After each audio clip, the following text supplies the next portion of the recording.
तो हेलो बच्चों, स्वागत है आपका आपके अपने YouTube channel maths by Abhishek sir में। तो बच्चों, आज के इस वीडियो में हम आपको बताएंगे कक्षा 10 के गणित को और अध्याय 4 स्टार्ट किए थे, जिसका नाम है द्विघात समीकरण। तो बच्चों, आज के इस वीडियो में हम आपको प्रश्नावली 4.4 को बताएंगे, ठीक है। तो प्रश्नावली 4.4 का जो है प्रश्न एक क्या कह रहा है कि निम्न द्विघात समीकरणों के मूलों की प्रकृति ज्ञात कीजिए, ठीक है। हमें क्या बोला है कि निम्न द्विघात समीकरणों के मूलों की क्या ज्ञात करना है बच्चों, प्रकृति ज्ञात कीजिए। यदि मूलों का अस्तित्व हो, अगर अस्तित्व हो तो उन्हें ज्ञात कीजिए, ठीक है। तो सबसे पहले आप जानिए कि मूलों की प्रकृति क्या होता है ना। तो देखिए, यहाँ पे होता क्या है कि डी का मान निकालते हैं। किसका मान निकालते हैं? डी का फॉर्मूला होता है बी स्क्वायर माइनस 4ac, ठीक है। और द्विघात समीकरण का जो व्यापक रूप होता है कैसा होता है? ax square plus b x plus c बराबर कितना? 0। एक्स स्क्वायर का गुणांक क्या कहलाता है? a। एक्स का गुणांक क्या कहलाता है? b। और जो यहाँ रहता है वो क्या कहलाता है? c कहलाता है, ठीक है। फॉर्मूला होता है डी बराबर बी स्क्वायर माइनस 4ac। कोई दिक्कत है? अच्छा, अब मूलों की प्रकृति के बारे में बात करेंगे। अगर हम डी का मान निकालने का कोशिश करेंगे, अगर डी का मान कितना आ जाए? 0 आ जाए, ठीक है। डी का मान क्या आ जाए?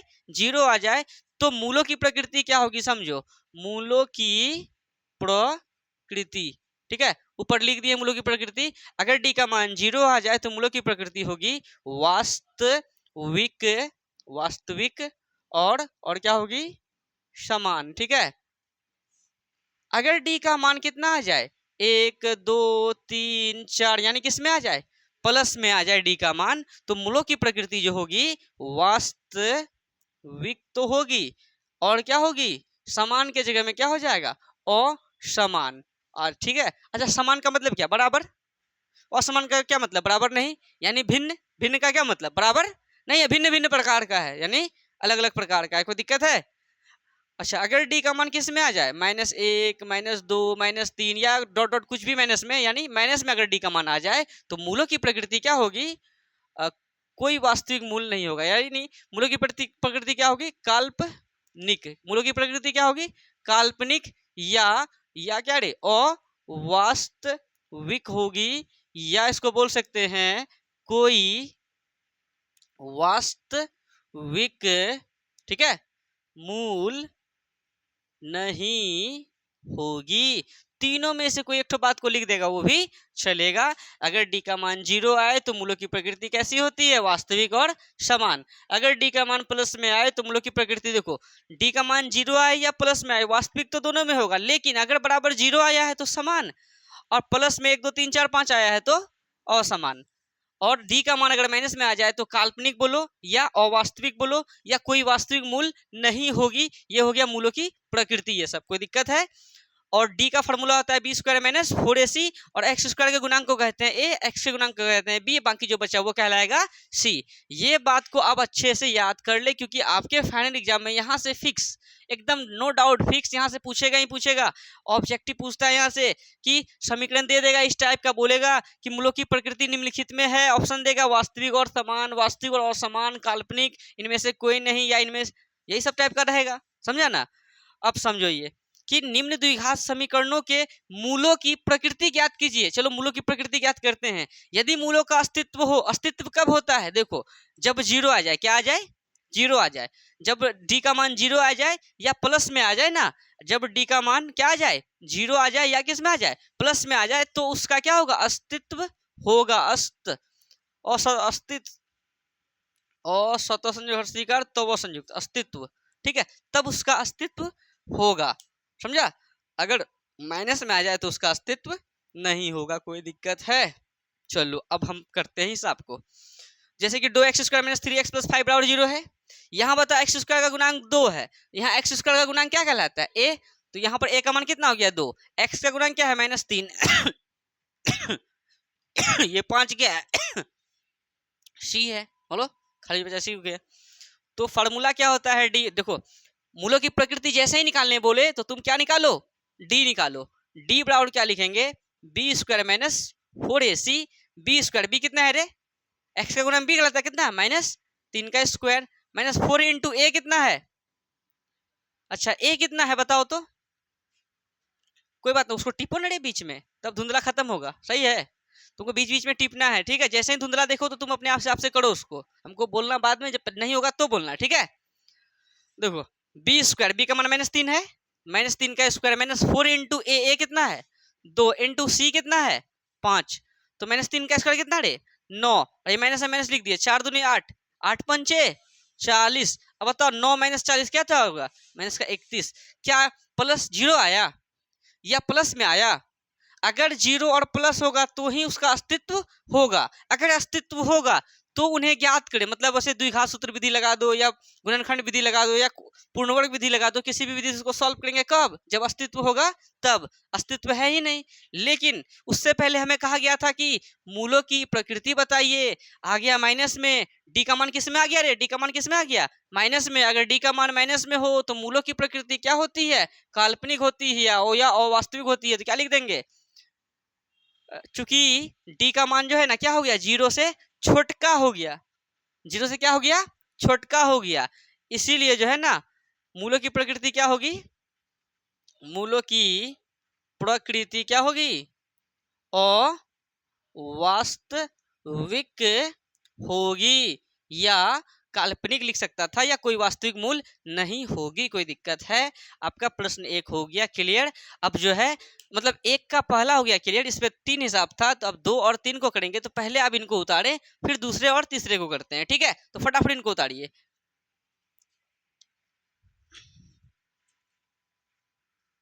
तो बच्चों जो है अब देखिए आप एक का दूसरा, एक का पहला बता दिया आपको, दूसरा क्या है 3x² - 4√3x + 4 = 0।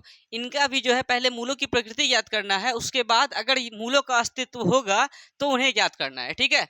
तो चलिए पहले इसका जो है हम लोग मूलों की प्रकृति याद करते हैं। देखो मूलों की प्रकृति बोले या विवेचक बोले या विवितकर बोले, बात समझ में आ रहा है?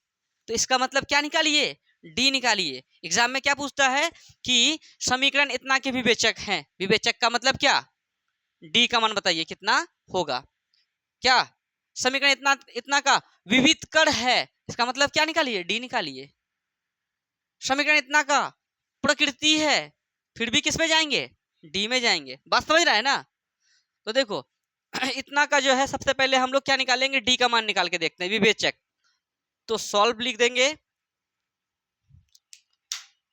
देखो डी बराबर क्या होता है, b² - 4ac, b², बी कितना है -4√3, इसका स्क्वायर -4 इंटू ए कितना है 3 है, इंटू सी कितना है 4 है। देखो x² का गुणांक a कहलाता है, x का गुणांक b कहलाता है, जो बाकी बचा वो c कहलाएगा, जिनका जो मान था उसके जगह उसको बैठा दिए हैं।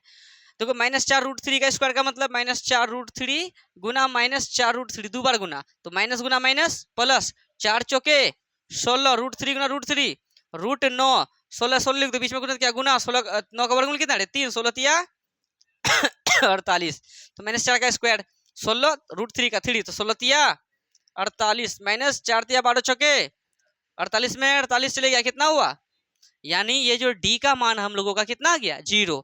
अगर डी का मान बोले थे बच्चों 0 आ जाए तो मूलों की प्रकृति क्या होगी, वास्तविक और समान होगी, तो लिख देंगे चूंकि डी बराबर कितना आ गया 0, इसीलिए मूलों की प्रकृति क्या हो जाएगी, मूलों की प्रकृति क्या होगी, वास्तविक, वास्तविक स्वतः संयुक्त वास्तविक और समान होगी। और बताओ यदि मूलों का अस्तित्व हो तो उन्हें ज्ञात करें, क्या मूलों का अस्तित्व है, चूंकि डी बराबर आया है 0, इसीलिए मूलों का क्या होगा, अस्तित्व, अस्तित्व होगा। अगर मूलों का अस्तित्व होगा तो उन्हें ज्ञात करें। अब इसको ज्ञात करें यानी क्या ज्ञात करें, मूल ज्ञात करें। तो जो है मूल जो ज्ञात करेंगे, एक बात बताओ डी का मान तुम लोग निकाले हैं, अगर हम द्विघात सूत्र लगा दे डी का मान तो निकालना नहीं पड़ेगा, तो क्या लिख देंगे x बराबर -b प्लस माइनस √d बट्टे क्या रे 2a, तो यह x बराबर क्या लिखेंगे -b ना रे, माइनस का माइनस लिख दिए, b का मान कितना है -4√3 है, -4√3 डबल चिन्ह एक साथ में, एक में क्या रे ब्रैकेट, फिर क्या लिखेंगे प्लस माइनस रूट डी का मान कितना 0 बट्टे 2, बीच में तो क्या है गुना, ए का मान कितना है रे, ए का मान 3 है, 3 लिख दिए, कोई दिक्कत ठीक है। या x बराबर क्या लिखेंगे माइनस माइनस प्लस हो जाएगा, प्लस लिखना है कितना 4√3 और प्लस माइनस कितना 0 वर्गमूल 0 ही बट्टे कितना द्वितीय 6। ये एक्स बराबर क्या लिखेंगे 4√3, एक बार 0 को जोड़ो अब बट्टे कितना 6। ये एक्स बराबर 4√3 प्लस 0 तो वही 4√3 बट्टे 6, दूधनी 4 द्वितीय, इसलिए एक्स का मान कितना आ गया 2√3 बट्टे 3। अगर आपके बुक में आंसर ना मिले तो आगे भी बढ़ा सकते हैं इनको, या लिख सकते हैं या एक्स बराबर लिख सकते हैं 2√3 बट्टे 3 है या ना रे, √3 को जो है ऊपरों गुना कर दो और √3 नीचे भी गुना कर दो, इसे कहते हैं परिमेय करना। समझ में आ रहा है ना, सिर्फ रूट वाले को करेंगे ऊपर नीचे, ना कि दो को, जिस पे रूट रहेगा उसके साथ में कोई है उसको ले, सिर्फ रूट वाले को। या एक्स बराबर क्या लिखेंगे 2 गुना √3 कितना आ जाएगा 2 इंटू √3 ना √3 रूट ना उसका वर्गमूल कितना रे 3 बट्टे कितना 3√3 3 खत्म, इसलिए एक्स बराबर कितना हो गया 2 बट्टे √3। अगर आप यहाँ छोड़ते हैं तो कोई दिक्कत नहीं, आप सही है। आप अगर अंत हल दे देते हैं तो उसका नंबर काटने का कोई चांस नहीं बनेगा। समझ में आ रहा है ना, ये अंत हल हो गया। और क्या करेंगे और में और इधर कर लेते हैं, जैसे कि 0 को जोड़े ना रे, अब 0 को क्या करेंगे और में एक्स बराबर लिख देंगे 4√3 माइनस कितना 0 बट्टे कितना 6। ये एक्स बराबर क्या लिखेंगे 4√3 में 0 जाएगा वही 4√3 होगा बट्टे 6, इसको कटाएंगे तो कितना होगा 2 बार में, ये 3 बार में तो कितना हो गया एक्स बराबर 2√3 बट्टे कितना 3। इसी तरह का नहीं लग रहा है, इसको अभी जो परिमेयकरण करेंगे नहीं आ जाएगा ये तो डायरेक्ट लिख दे, इसलिए एक्स बराबर कितना 2√3। नहीं समझा, कोई दिक्कत है, आ गया ना तो देखो प्रश्न 1 का जो है दूसरा हो गया क्लियर, फटाफट इनको उतारो। अब जो है तीसरा बताते हैं, उनको रोको थोड़ा सा। तो बच्चों जो है आपका 1 का पहला दूसरा हो गया, अब देखिए तीसरा नंबर, ठीक है वीडियो आ रहा सही। तो तीसरा क्या है 2x² - 6x + 3 = 0। तो निम्न द्विघात समीकरण होती है, द्विघात समीकरण है के मूलों की प्रकृति ज्ञात कीजिए, यानी इसका भी प्रकृति बताना है, फिर यदि इसका मूलों का अस्तित्व होगा तो उन्हें ज्ञात करें। कोई दिक्कत है तो चलिए इनका भी जो है सबसे पहले लिख दीजिए। सॉल्व लिखने के बाद जो है पहले तो डी निकालिए, तो डी निकलेगा तभी ना पता चलेगा कि मूलों की प्रकृति क्या है। ठीक है, क्या होता है डी का फॉर्मूला b² - 4ac। b² कितना है रे, देखो x² का गुणांक a, x का गुणांक b, बाकी ये क्या होगा c, तो b² b की जगह क्या है -6 का स्क्वायर, -4 इंटू a कितना 2 इंटू c कितना 3, -6 का स्क्वायर 36, -4 दूनी 8 तिया 24। नहीं समझा, 4 दूनी 8 तिया 24, 36 में 24 जाएगा कितना होगा रे 6 6 12, हाँ ठीक है 12 आएगा सही में, कोई दिक्कत। अब तो देखो अच्छा एक बात बताओ, प्लस में आया ना, डी का मान किस में आया, आगे में कुछ प्लस है ना रे, डी का मान प्लस में आया, यानी 1 2 3 4 5 6 7 8 9 10 कुछ भी आया तो मूलों की प्रकृति क्या होगी वास्तविक और असमान। चूंकि डी का मान जो है ना 0 से बढ़ का है ना, इसीलिए मूलों की प्रकृति क्या होगी, मूलों की प्रकृति वास्तविक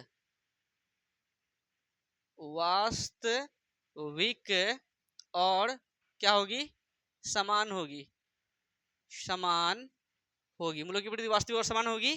ठीक है, इसलिए सॉरी असमान, वाह रे हरदेव बहुत ध्यान दे रहा है, इसलिए जो है ना मूलों का अस्तित्व होगा या नहीं, इसीलिए मूलों का भी अस्तित्व होगा, इसलिए मूलों का भी क्या होगा रे अस्तित्व। अरे यार अस्तित्व बार बार गलती लिख रहे हैं, संयुक्त अस्तित्व होगा या होगी, कोई दिक्कत।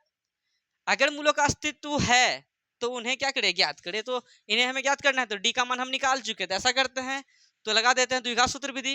क्या होता है फॉर्मूला रे, तो x बराबर -b + √d बट्टे 2a, या x बराबर क्या लिखेंगे माइनस से माइनस लिख दो, b का मान कितना है बताओ -6 है तो -6 लिखेंगे डबल चिन्ह एक साथ एक में ब्रैकेट, फिर प्लस माइनस √d, डी का मान कितना 12 बट्टे 2, बीच में क्या गुना, a का मान कितना रे, a का मान है 2, कोई दिक्कत है। ये सब सवाल पूछता है एग्जाम में, ठीक है। बाकी बात जो 2 नंबर बताने वाले हैं, 1 नंबर के बाद जो 2 नंबर बताने वाले हैं वहां से सवाल लगभग हर एक बार पूछा जाता है। 2 नंबर भी बहुत ही ज्यादा इंपॉर्टेंट है और बहुत ही इजी भी है, तो नेक्स्ट वीडियो में हम आपको 2 नंबर बताएंगे। अभी फिलहाल आज के इस वीडियो में 1 नंबर का सभी सवालों को अच्छे से बता देते हैं, जैसे कि ये तीसरा चल रहा है। ठीक है, यहाँ तक कोई दिक्कत है, या माइनस माइनस प्लस का 6, अच्छा या x बराबर ना प्लस का 6, फिर प्लस माइनस कितना रे √12 का तो वर्गमूल नहीं निकलता है, 12 को क्या लिखेंगे समझो 4 तिया 12 लिख सकते हैं। कई बच्चा बोलेगा सर 6 दूनी भी तो 12 लिख सकते हैं, लेकिन 6 का वर्गमूल निकलता है क्या? जिसका निकलता है वैसे तोड़ेंगे। तो 4 तिया 12, 4 का तो निकलता है ना, तो वैसे तोड़ दिए इनको। बट्टे कितना? दूधनी 4, या एक्स बराबर क्या लिखेंगे? 6 प्लस माइनस 4 का वर्गमूल कितना रे? 2। 3 का निकलेगा क्या? नहीं, तो उसको रूट के अंदर ही रहने देंगे। बट्टे कितना? 4। समझ में आया? नहीं समझा? अब देखो थोड़ा यहाँ पे समझो, ना तो मिस्टेक हो जाएगा, दिक्कत हो जाएगा। 6 अब प्लस कर देंगे कितना रे? 2√3 बट्टे कितना? 4। एक बार प्लस करेंगे, एक बार माइनस करेंगे। ये एक्स बराबर क्या लिखेंगे? अब कई बच्चा सोचेगा 6 2 कितना? 8 लिख दीजिए ना। इस पे भी रूट है क्या? तो अगर 6 पे भी रूट रहता √3 तब दोनों जुड़ जाता, लेकिन ऐसा है नहीं। तो ज्यादा से ज्यादा क्या कर सकते हैं? कॉमन ले सकते हैं। 6 और 2 में क्या कॉमन है रे?